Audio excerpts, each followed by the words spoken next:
Bonjour tout le monde, je suis super heureuse de partager avec vous mon centième jour de mon défi des 100 jours saison 14. J'ai mis une attention concernant un projet collectif et un autre concernant mes coachings financiers. J'ai fait donc moins de vidéos car mon projet collectif reste plutôt personnel et les avancées je les ai partagées avec eux en direct avec les personnes concernées et j'ai plutôt écrit mes bilans sur le site du défi de Lilou Massé. Je suis toujours émerveillée de voir l'énergie qui s'active vers la fin du défi.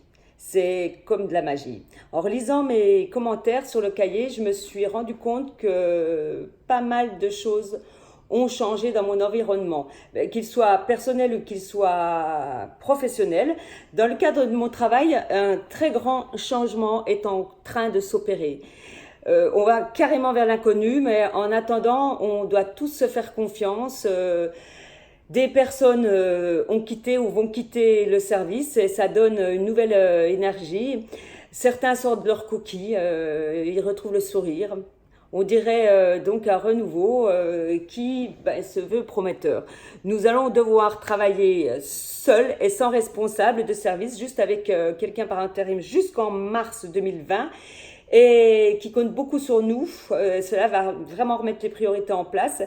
Nous n'avons plus de garde-fous et pourtant il va falloir continuer. C'est un très très gros changement. Moi, ça me concerne beaucoup.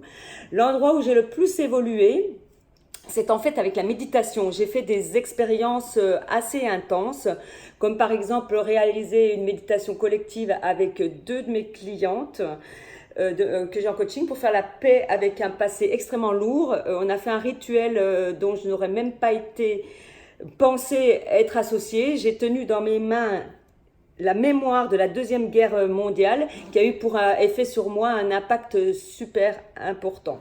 Comme un pardon, une expérience qui vient confirmer que tout ce travail que j'ai fait jusqu'à aujourd'hui, il a vraiment du sens. J'ai aussi fait une expérience d'aller dans le champ quantique où j'ai vécu ce que Joe Dispenza explique. J'ai vraiment ressenti cette unité, toutes les cellules de mon corps ont été connectées. C'est assez difficile à expliquer, c'est comme un téléchargement, un alignement, une connexion avec l'unité divine, avec le tout. Je comprends vraiment mieux ce que ça veut dire l'ouverture du troisième œil.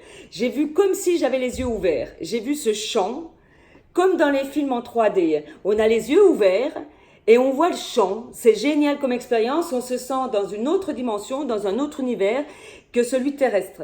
Et on est aussi ouvert, aussi clair qu'ici. Dans cette dernière partie de ce défi, le travail collectif qui était partie de l'attention que j'ai mis à ce défi, ça a permis d'avoir une nouvelle tournure dans l'organisation, une nouvelle mise en place, comme une vitesse de croisière. En fait, cela a permis de faire une structure, de mettre en place une structure. Pour le prochain défi, je fais appel à vous pour que vous m'accompagniez dans mon prochain.